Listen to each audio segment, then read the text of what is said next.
Hello, I am Lorraine Watry, NWS President, and I'd like to welcome you all here tonight. We are excited. This is our second watercolor water cooler, first Tuesday of the month. And I do want to mention that if ever you can't find the link, you can go to the members only page on the website or tab, and under the watercolor water cooler tab, there is the link. And so that's the same link every month. And so you're welcome to go and find it directly on the website.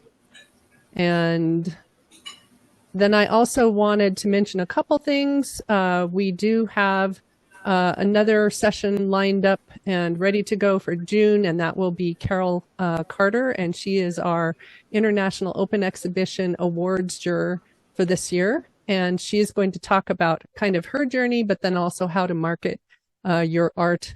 And so that should be a really good session.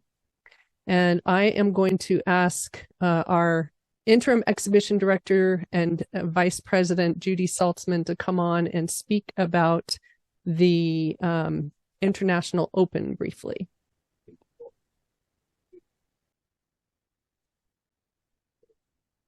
Thank you, Lorraine. I'm thrilled to be here tonight with our three esteemed jurors of selection and my fellow artists.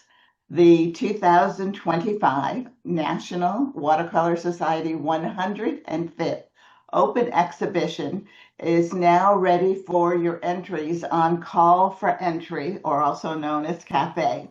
Please take time to read the prospectus thoroughly, as this exhibition has different guidelines. This is a signature qualifier, so submit your very best artwork that has not been shown in a previous national or international exhibition. The deadline to enter is Friday, May 23rd. If you have questions about the prospectus, your entry, or need any technical help, please don't wait. Reach out to the exhibition team or to me early. We are here to support you. If you need the links for CAFE or the prospectus, it is on the website, nationalwatercolorsociety.org. And also, if you've not had a chance to see the members exhibition, you can go onto the website and the link is there. I'm excited to see you, as I said, for this evening, and I can't wait to see your creations. Thank you. Thank you, Judy. We also want to mention that we are going to be doing the questions and answers that we've already prepared and that the judges, jurors have read through. But if you have questions that come up or you have something that you'd really like to know, go ahead and put those in the chat, and then we will ask those of our jurors at the end of the session. And we are always open to ideas for these watercolor water coolers. We do have quite a few themes or ideas ready that we're just still getting set up. But if you have something that you would like to see, you're welcome to email me at president@nationalwatercolorsociety.org. Or if it's something that's quick that you could write in the chat tonight, you're welcome to do that as well. So I am going to invite Bev Yankwit to come on, and she will introduce our jurors of selection. Good evening, everyone. We're excited this evening to have our three judges, Michael Holter, Bill Hook, Ian Stewart, that will be judging the IOE as our panelists. And I also want to announce that two of the judges, Michael Holter and Bill Hook, will be doing an in-person demo at the weekend of the awards reception. Their demo will be on Friday, October the 10th, and the reception will be the next day on October the 11th. So if you're around or you plan to go to the awards reception, these are demos that you don't want to miss. So let me introduce these guys. First one is Michael Holter. Michael Holter, and there he is. Michael Holter is an award-winning artist who works in watercolor and oil. His paintings can be found in private and corporate collections in the U.S. and several foreign countries. Although Michael has been painting most of his life, his work experience expands a wide range of creative challenges. He holds a bachelor's degree in art education and a master's in visual communication. He has been an art instructor, creative director, and businessman in both fine art and commercial art. He has also owned and operated galleries.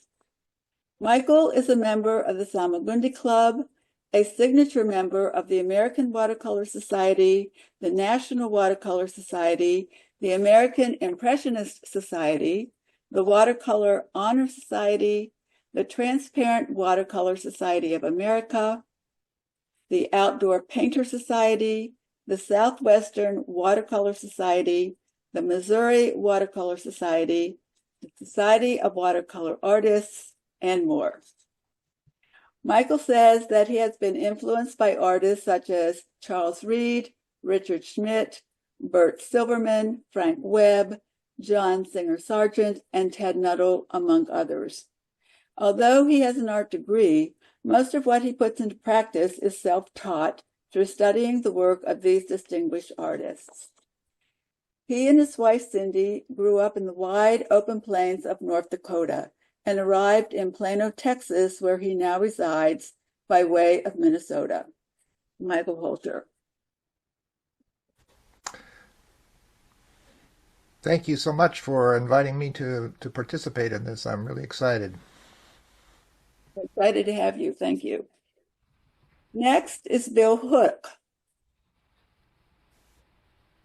Hi, Bill. Hi there. Bill Hook came to the world of fine art later in life after a rewarding career as an architect and highly regarded architectural illustrator based in Seattle. A turning point in his art career occurred in 2007 when he was awarded a 2-month residency in the tiny village of Civita de Bagnoregio. Civita de Bagnoregio. Yeah, that's a hard one. In Italy. This gave him the opportunity to explore his own fine art interests without the constraints of illustration and the pressure of guidelines. His architectural background continues to influence his current artwork. A consistent thread in his work shows his love of industrial structures and environments that coexist in the background of our daily lives. Of particular interest is exploring times when the environment is in transition. This is a dynamic energy during construction or demolition that he finds intriguing and tries to capture those fleeting images that will never be experienced again after the projects are completed or destroyed. He has no formal art education, but he does have an architectural degree from the University of Illinois. He is a registered architect and architectural illustrator. Most of his watercolor skills have been learned on the job or from various workshops. Thank you, Bill. Thank you. Thank you. This is a real honor to be chosen or to be able to choose the works. I'm really looking forward to seeing what's coming in. Thank you. Next is Ian Stewart. Ian Stewart is a Scots-born watercolor artist. Let's wait for Ian to come up here.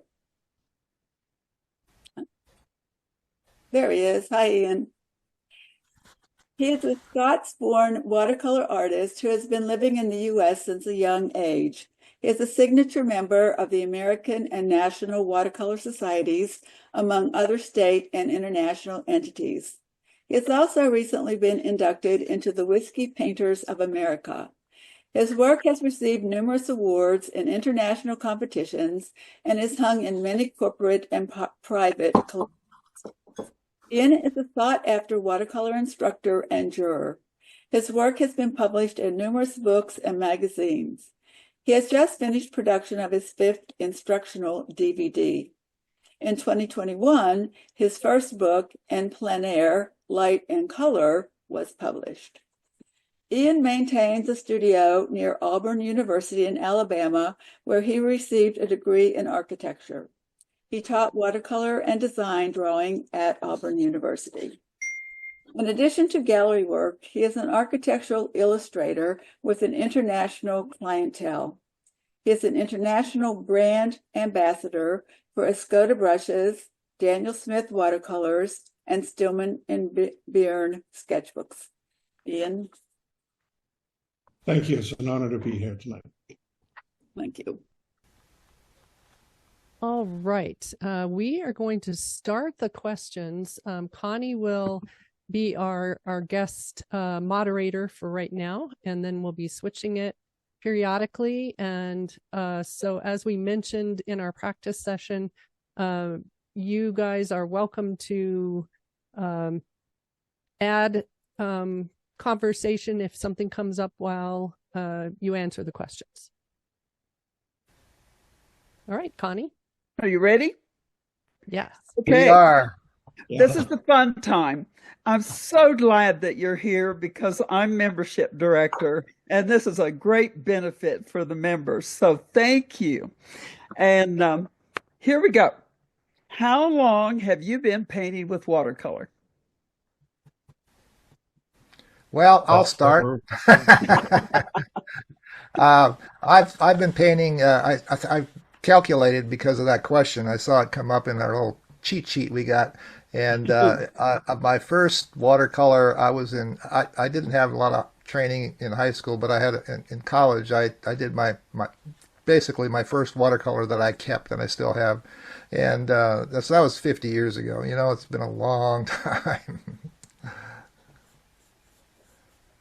I had one class in watercolor as a student at the University of Illinois architecture program, and then I didn't do any watercolor for a long time. But about 40 years, I started doing illustration, just ink, ink, and then I started learning watercolor on the job there, and so I've been doing watercolor about 40 years as an illustrator, and another 15 for fine art. So adds up. Well, I don't have, we won't talk age. But I did calculate this, and I got my father bought me my first watercolor set in Edinburgh when I was 12, so that's 42 years. Now, I wasn't very good, but I've been painting and learning from him, and so as a professional, I've been working for 29 years. Okay. Well, the second question is, did you go to school for art? And if so, where? No, just architecture, but I could have had a tattoo of capital A on my forehead, but not for art, just for architecture. Same with me. My degree is in architecture, and my undergrad degree is in art. It's a teaching degree. I became an art teacher early on, and that was my early years teaching art. And we had a high school art, and we owned a small gallery for a while. We were really immersed into the art world, and then I made that transition into the more commercial things and got a master's degree in visual communication and started working more in graphic design and advertising, that sort of thing. So it's kind of then I came back to what was right at the end, right? Yeah. So very diversifying. This is the question I really enjoy asking. Where were your biggest hurdles or challenges? What were they? And during your painting career, and how did you handle them? This is a goodie. Who's going first on this? You want me to do it? Sure. The way I got my start really was in school in architecture, and in particular presentations. So when I graduated I mainly did residential design. my bosses knew that I could paint. And so they had me do that on the side. That segued into me becoming the head illustrator for one of the largest firms in the world. They squeezed me dry, and just as I was getting ready to quit, they fired me. And it seems like every 10 years or so, there's some really dynamic shift. And what I've found is when you say to yourself, oh my God, this is the worst thing that could happen. With a little bit of faith and a lot of work, that usually opens the door for something you'd never expect. That's wonderful. Yeah, for me, it was as an architect, I started working in Chicago, big buildings, and I moved to Seattle, where I worked for a small firm with, I had a 12-man firm with 6 partners, and they didn't need another partner. So I ended up working kind of horizontally in design of all projects in the office. And I started just kind of doing the pretty pictures, and that was mostly just colored pencil and yellow trace, and then developed into ink. And then we grew into a big firm, and they had to shrink, and they didn't want to fire me, but they didn't want to pay me, so they said I could rent a desk. And at that point, I was really just doing illustration, and I had to develop some skills that other architects who could really draw well didn't have the time for. And that's when I started just piddling with watercolor and adding it in. But that kind of ended up as, with illustration, you've got to be between the lines. Everything's planned. It's not an area where you can use creativity. You've got deadlines, and it's got to be predictable. So for me, when I finally had that opportunity to do my own stuff, the hardest thing for me was to break away from staying between the lines, trying to give myself the freedom to experiment and play and learn things. And the difference between drawing and painting as an illustrator and painting as an artist is just a totally different world, totally different skill set. And it's just start all over again. And I'm still learning, and I hope I always will be. So. Yeah, I think that continual learning is the key. I think you hear that from all of us. I think the art experience is it's a continual process of learning and getting better and trying new things and developing and sometimes evolving from one thing to another. As I said before, I started off teaching art and being basically in the fine art world in that sense, and then went into the commercial side of things. And then eventually, as time went on, that whole thing got very old. And when I started wanting to go do more fine art and paint more, I had to then discover some things, and the hurdles and challenges that the questions about, I think, are, then how do I transition from making a good living in the commercial side of things, and then working that into something that was now a little bit foreign to me because I hadn't been in the fine art. And so, my unwritten marketing plan included getting into doing some workshops. I was a teacher initially, and I figured I could teach again. So, and that turned out to be a very good way to not only be out there among the people who were working in this world, and also a great way to sell some paintings along the way too. So, that was a double blessing there that those things kind of work that way. So, thank you. That's so valuable for all of us. Lorraine? Bill, did you have something else? Looked like you were going to say something. Question 5 was about how we transitioned. We kind of already covered that. The one thing for me was I had already made my earning as an illustrator, so I really didn't get into fine art until I was ready for retirement. And now I can afford to be an artist, which I'm really glad that I put that off. If I'd had a business plan, I would have failed miserably. I just wouldn't have happened. Out. So I would add on that, when you sit down with your partner, your life partner, and you say, I'm going to be an artist, make sure you to prepare them for that, but also if they pull a steady paycheck, that's always really good. So it's faith, you know, and it can be kind of, or very scary, but it's what you do, or at least what I do, and but I'm sure I speak for the other couple guys. Mhm. yeah, it's really nice to have someone who provides the health care for you. That's a good point. Well, thank you. Connie, there are still questions for your section if you'd like to ask. You still want me to ask some more? Yes, please. Okay, I wasn't sure. So, do you prefer painting in the studio or on location?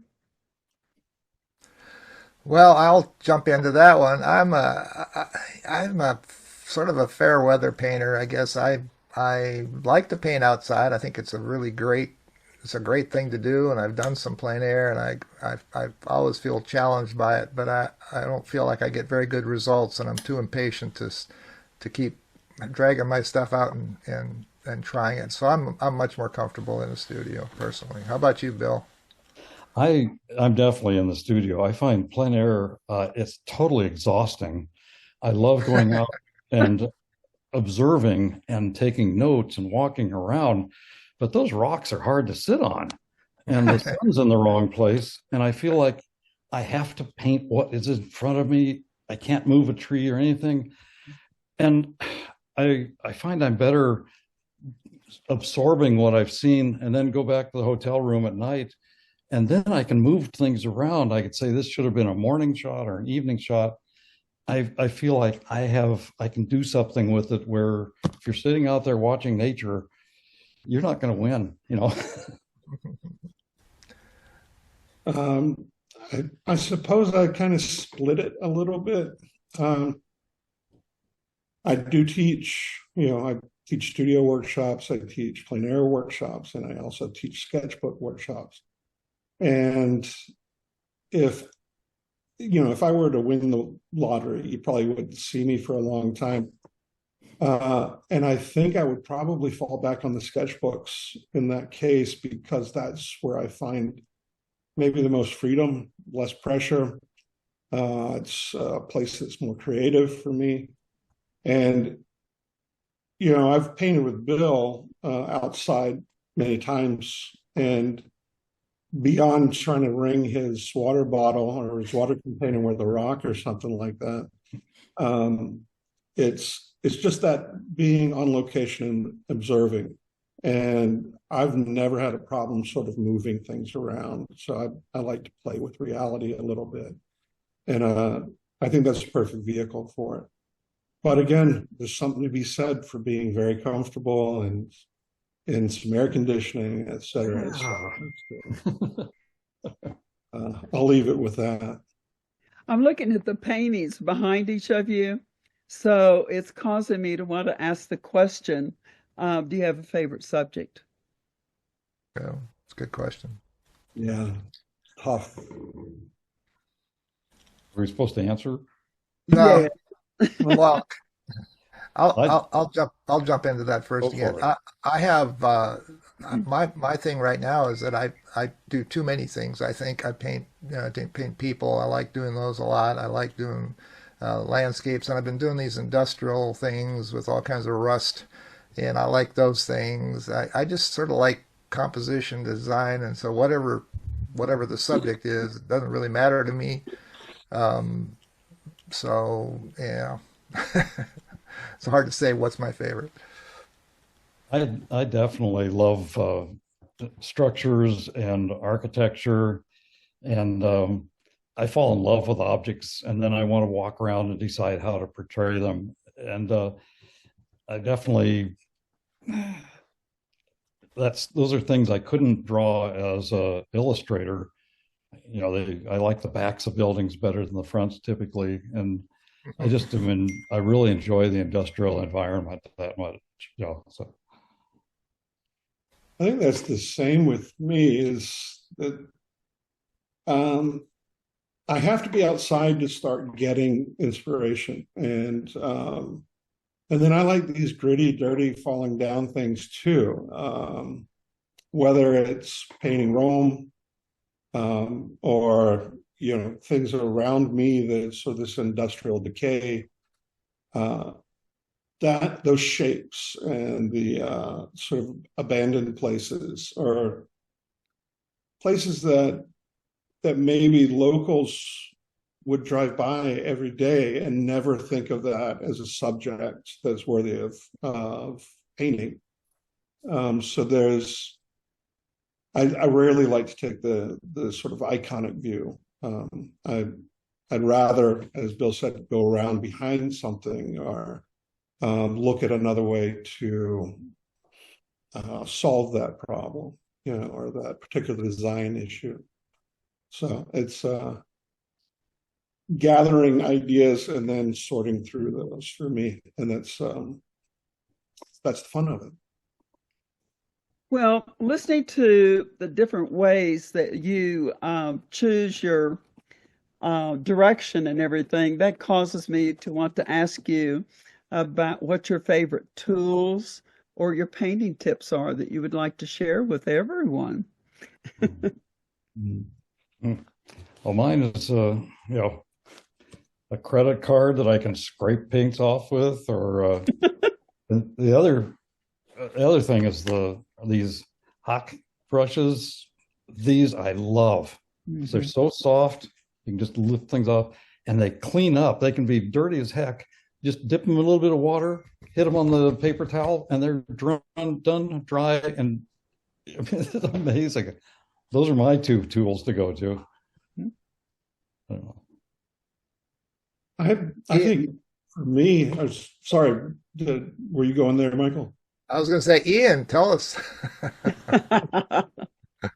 I'm big into antique stuff, and without saying the name of certain things, because I like to hoard my materials. Good pencils, really good pencils. Because to me, a good painting has two drawings in it. One that's done with a pencil that very few people see. And then the second one is still a drawing, but it's done with a brush. And that's the one everyone sees. So it's this idea of doodling with a goal in mind of some sort, and then just finding out where you wind up. I think if there was a tip in there, I would say the idea that every time you put, brush to paper, the goal is a finished painting, is fairly ridiculous, and probably a really bad habit. Because that's when we were talking about illustration, that kind of thing, where there's no experimentation allowed. It's got to be a sunny day and kids in a park and balloons and whatnot. Being able to cut loose from that has been extremely useful. Well, I know one of my last questions is to ask you, do you have an artist mentor? But one thing I love to ask is, what's your big aha moment in art, in your career? Besides a mentor, sometimes there's that aha time, that is a turnaround. My father is a very talented watercolorist, and he, in the 80s, was running, or was in maybe 7 or 8, 9 galleries. Now we didn't have a lot, but it was, goodwill for high school, which is that's really fun. But so I watched him take a blank piece of paper my entire life and turn it into something. And so that staying in his shadow and then figuring out a way to express myself differently than he does. That's been the real challenge for me. And so when I did start to create a style that I could call my own, that's when Dad and I kind of started fighting a little bit and arguing, because he's a recovering architect himself, and he is really good at a crit, and he loves doling those out.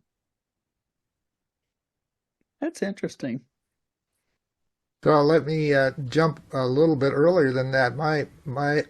There was a real interesting thing that happened when I was probably 10 years old. We had television was new, relatively new, and there weren't very many things on television, but there was this guy named John Nagy. Anybody heard of John Nagy? Did art on television, a little half-hour program back in the day. And and you could buy the John Nagy art kit if you wanted to, and I begged my mom for one. Never got one, but it was inspiring. See this guy do this stuff. I didn't have any art teachers anywhere around me, that were any good. I mean, so this guy could make things come to life. So it was things like that are always important, and I think in anyone's life. I think for me, it was. I was just starting as an illustrator, and I went to the convention and I saw Tom Schaller do a demo, and he did a big graded wash on a full sheet. And I'd never seen anybody start with a brush and just do a full wash. And the whole painting was done just except for the building. And watching that bead and waiting for it to run down. And I think that was probably one time I finally learned, wow, watercolor, you can really make it glow. I think that was one moment I remember just sitting there and thinking, wow. And there are other times I get wowed all the time, but that I think was probably one that really set it for me that, yeah, I'm going to learn to do watercolor. So. Thanks, Tom. Tommy, I think we're going to go ahead and move on. And all right. I'm going to thank you. Good job. We didn't hear, Michael, do you have a favorite tool? And then I'm going to ask some jurying questions. Tools. Okay. Lots of tools. I'm a firm believer that the most important part of watercolor is the paper, because if you don't have good paper, nothing's going to work. But you can get by with any kind of paint. You can get by with any kind of brush or tool, mark making thing. But I really like certain brushes. I have a Chinese brush given to me by my friend Stephen Zhang. This is just, I love these. They're great for certain things. This is a Princeton Velvet Touch long round. It's a long, round, pointed, regular round, but it's longer, and I just love those. So things like that. Just a bunch of. I got splattering tools and all kinds of stuff that I really enjoy, and they all have a place. Credit cards, like Bill said, you can scrape and you can do all kinds of stuff, going back to lighter paper from the darks. And so, yeah, awesome. Stuff like that. Great. So I'm going to ask some jurying questions, as I said, and we're going to start with, what do you look for when jurying a show for selection? Is there a formula you use? Who's going? Okay, Ian, you're up. Great. Okay. I'll tell you this. Seeing paintings on a computer screen is not seeing them in person. So you have to put yourself in that zone of, okay, I believe that what I'm looking like will look like this when I actually see it. And then So what I do is I actually take my laptop and I project that to the television so I can see from a gallery distance and at a larger scale than I can on my laptop. And then I can look down and get details and things like that.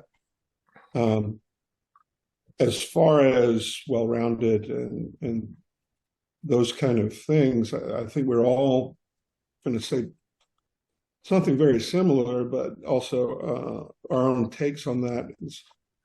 I'm always looking for a new view, a new viewpoint, what someone's trying to say. It's not so much about technical ability. I mean, that's sort of a given, but being able to have your voice come through, that's always going to catch my attention.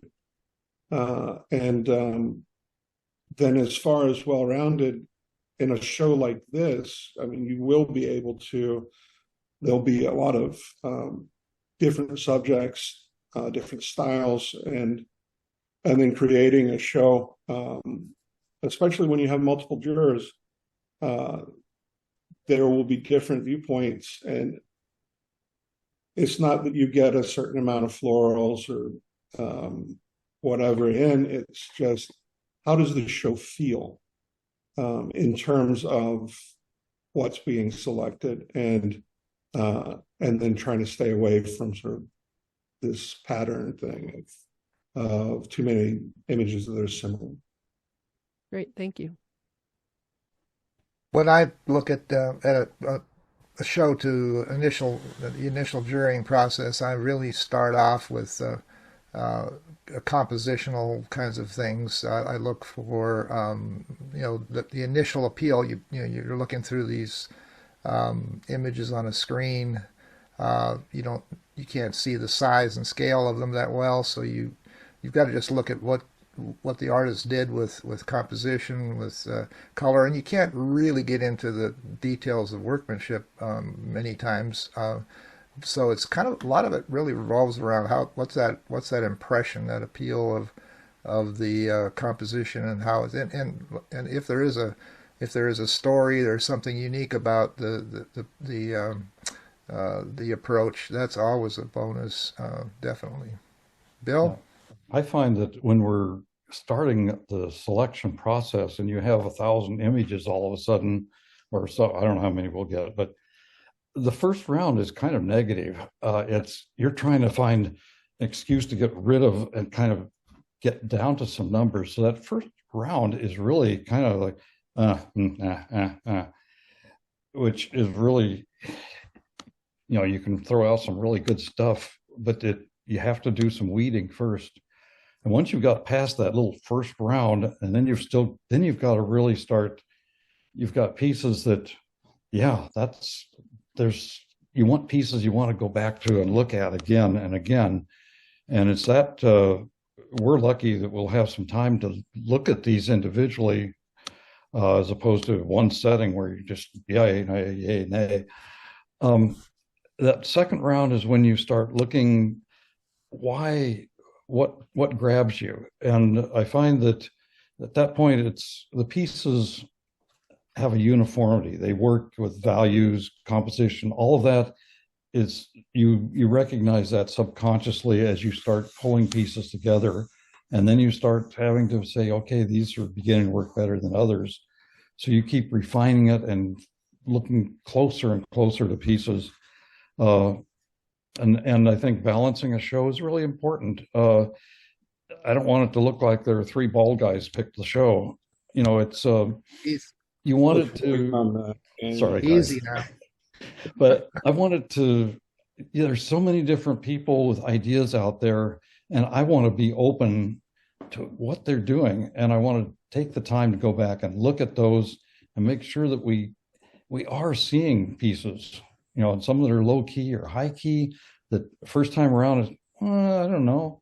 When you look at them a second time or third time and want to go back for more, then you can kind of get into those qualities. But it's a challenge. Wonderful. And it's totally subjective, Yeah. Yeah. I'm going to skip one of the questions and go on to, do you have any tips for artists to self-critique their work before entering an exhibition? I would say Um, turn it away from the wall, turn it against the wall for a while, or put it in your studio on the easel, turn the lights out, come back in later, turn the lights on and see it for the first time with a fresh eye and see what's working. Turn it upside down. And I think also send it to yourself on a monitor and look at somebody else's monitor with it to see how it looks. Yeah, I certainly think seeing things at different scales helps. One thing I would always suggest is look at your work in monochrome always. That will start to show you pattern and movement in a way that color will interfere with. But it's extremely hard. This is when I'm painting, that's for me. When I'm jurying, this is the hardest thing I do because I'm taking other people's hopes and dreams and hard work, and I'm then imposing my my will or my choices on that. So I don't take that lightly. It's when you're dealing with someone else's work, it's extremely serious. One of the things that I think I've noticed, and this is just something that I have suggested to some of my students when I teach, and they ask me this kind of question, how do I get into shows? And there's no right or wrong type of painting. There's or anything like that. But I think one thing that I do know is that when I look at major shows, you look at the catalogs. Very few, very, very few are sort of vignette types of paintings. These, kind of young watercolorists seem to do these sort of vignette paintings. They paint something and then they don't finish it, kind of. There's sort of these big white areas around the outside. And you rarely see those kind of paintings in any shows, even if somebody's really good at it. Once in a while, there'll be somebody that just, knocks it out of the park. But I think thinking about paintings as more painting a full painting, corner to corner, and thinking about it large scale or full like that really makes a difference when and it shows up when the three of us are looking at a computer screen. What do we see? How's that thing going to jump off that screen and impact us? I think there's something about that. Now that's not a all end all formula, but that's one thing I would suggest anyway. Great, thank you.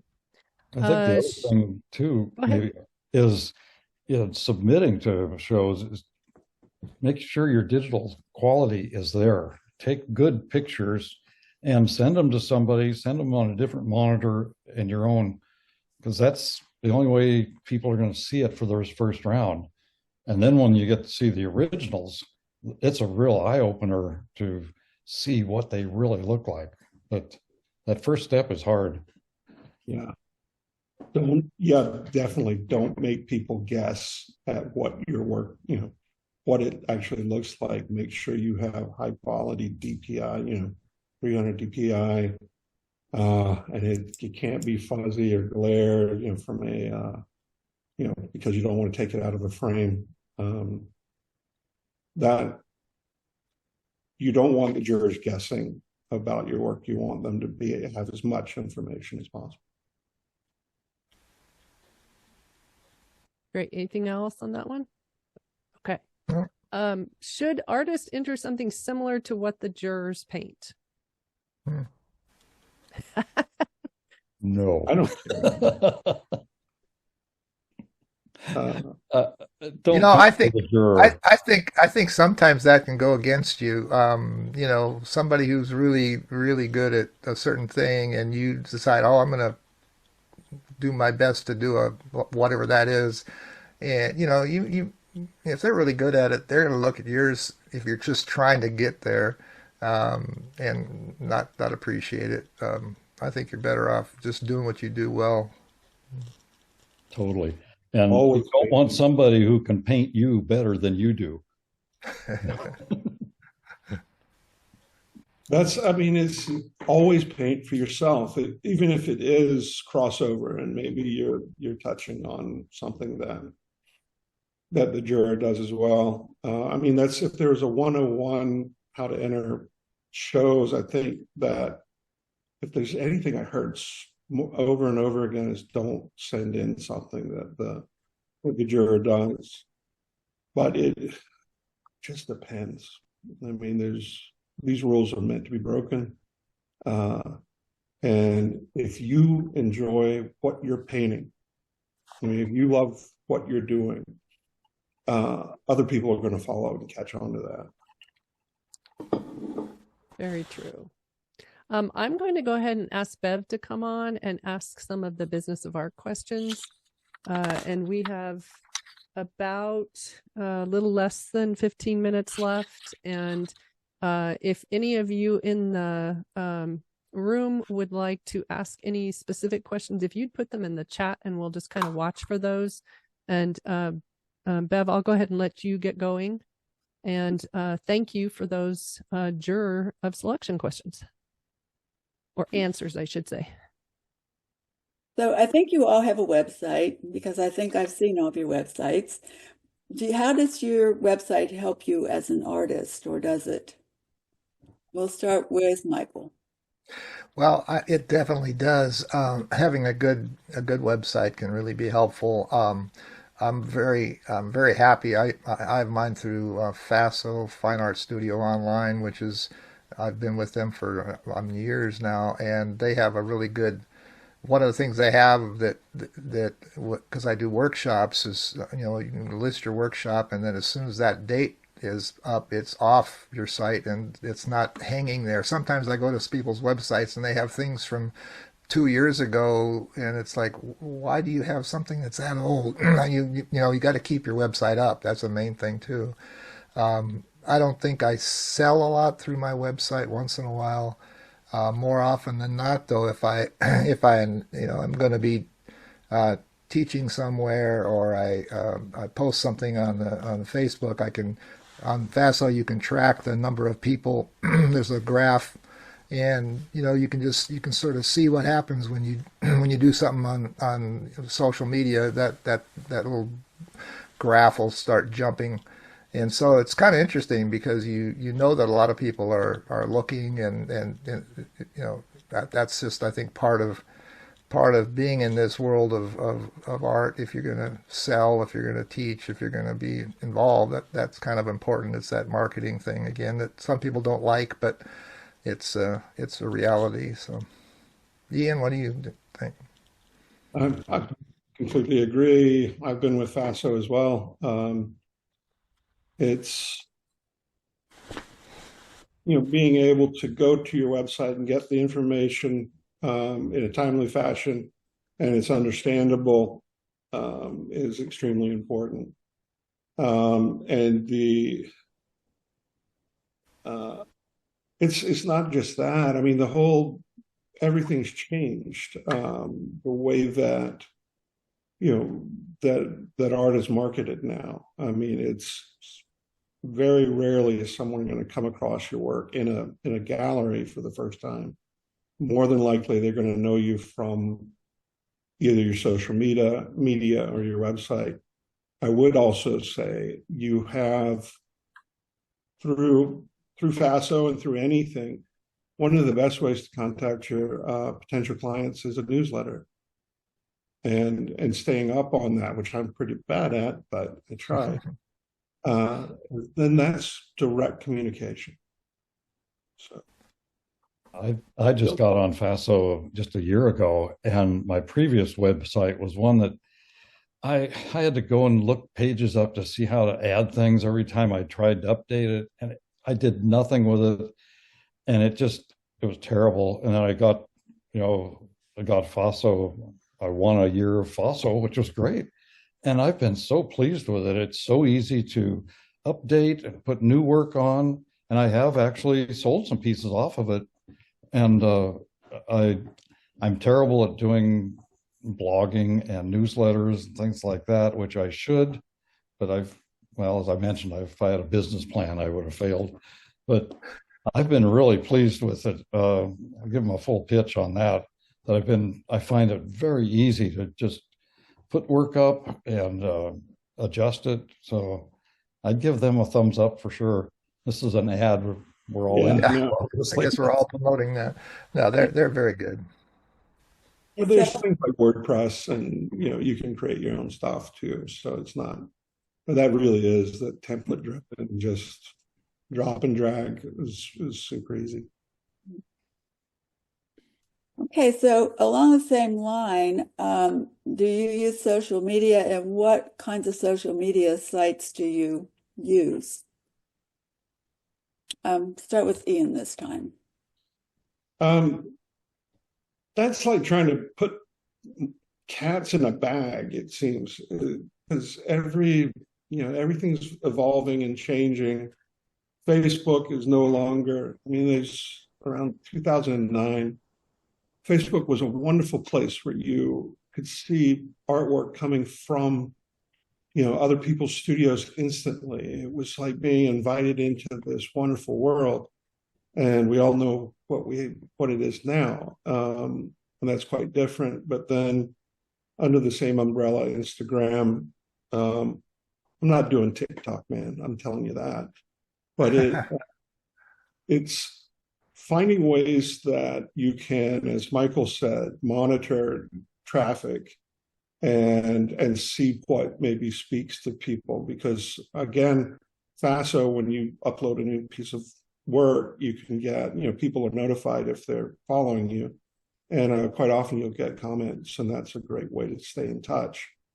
But there are so many things coming up, and so many new outlets, and then it depends on what age group you're targeting, et cetera, et cetera. And that whole, you've got to market yourself. And that's maybe the hardest thing I've had to come to grips with, is I'm a product in some way. And that's uncomfortable, but it's a reality. Michael, Bill? Well, I have a bit of a marketing background, and I always used to use the term marketing mix. You don't throw all your eggs in one basket. Typically, you have a mix of things, and that's where the different social media, Instagram, Facebook, anything else, learning how to, and I haven't done a good job of all that, learning how to use video on those platforms, because those attract attention. You've got email, marketing, newsletters, that kind of thing. So all those things work, but you have to be in the mindset of being a marketer to do those things, and there's only so many things in the day, and most of us can't hire some firm to do it for us, so it's up to us to do what we can. That's kind of the way it works for me anyway.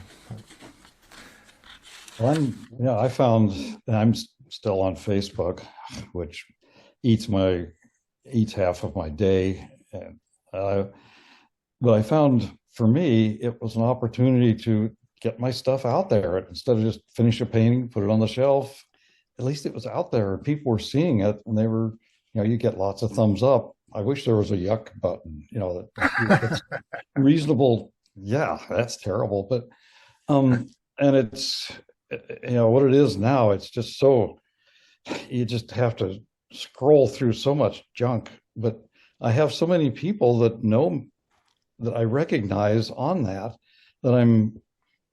I have a hard time saying, okay, I'm going to jump to another platform. But it has really outlived its value.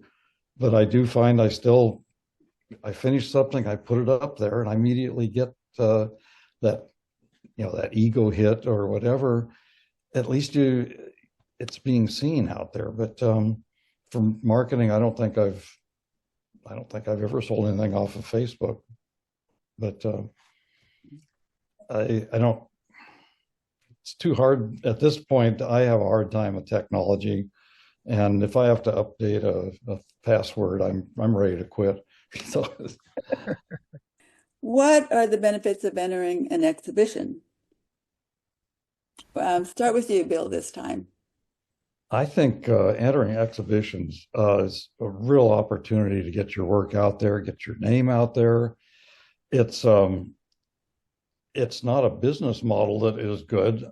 It's expensive as hell by the time you're a member of an organization, you have an entry fee. If you get in the show, there's shipping fees, there's framing fees. Don't discourage people here now, Bill. Oh, well, but the value of it, though, is, that's where you really get to meet other great artists and see their work in real, the real stuff.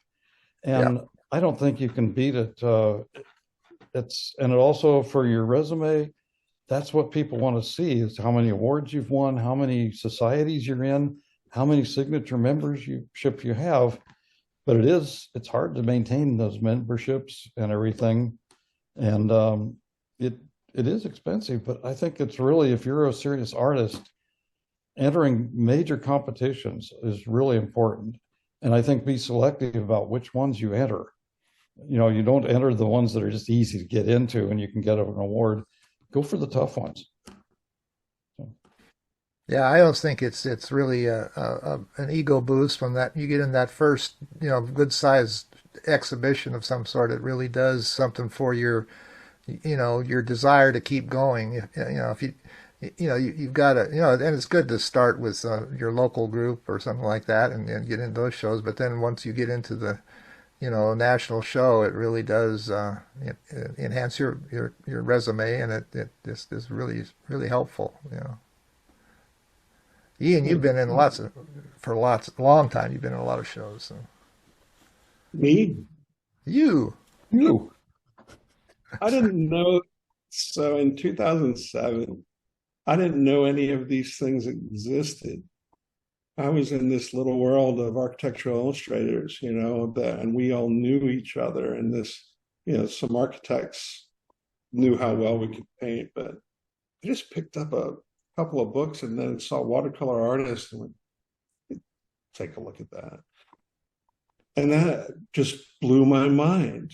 All these societies and how huge, because you don't have this in oil and in other media. I think this is exclusive to watercolor, the amount of societies there are. So it is that connection. Yeah, I agree. And there is that, and for me, it was the National Watercolor Society, my first big show to get into. And I was over the moon, and it such a good feeling. And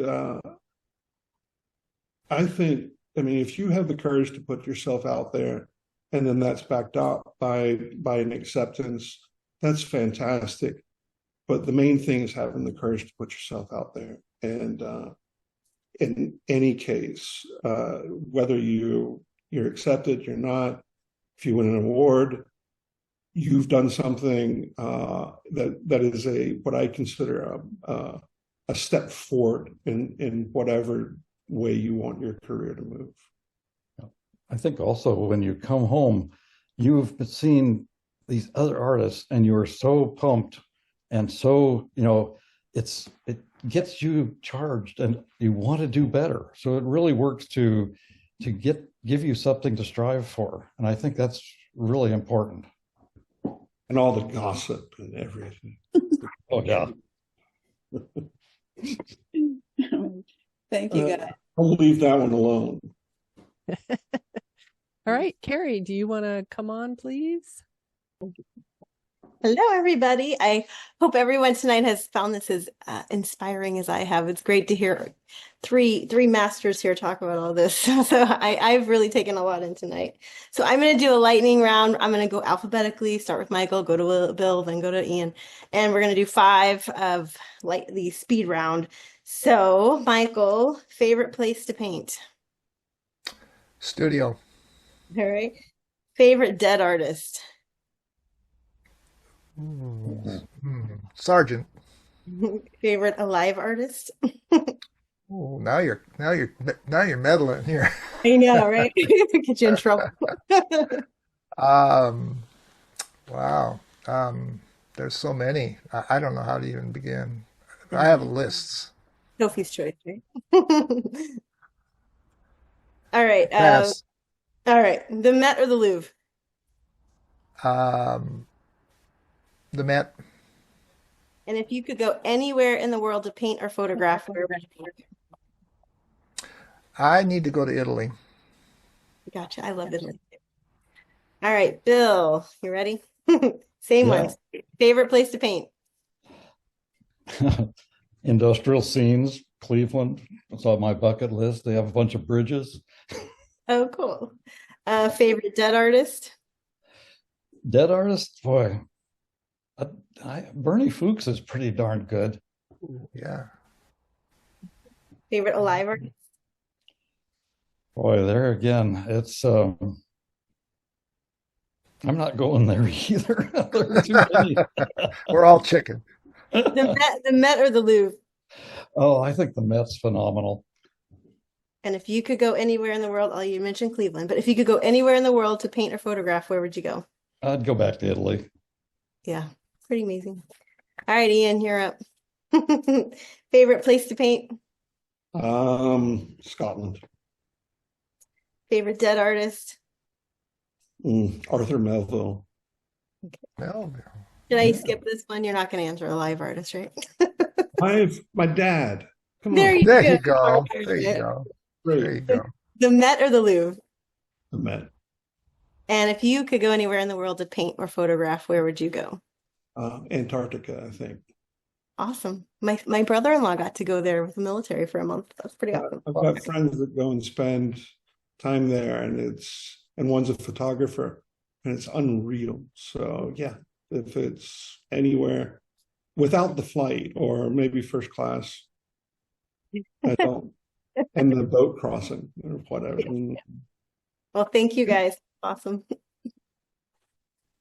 All right. Thank you all so much for coming tonight, and thank you to our jurors of selection. We just are really looking forward to seeing the exhibition, as I'm sure you are yourselves. And yeah, I hope that everyone who is here tonight enters and enters often. Not that you can enter more than once, but I will say good night and thank you for joining us. And I hope you'll join us again in June. Thank you. Cheers. Thanks, everyone. Thank you.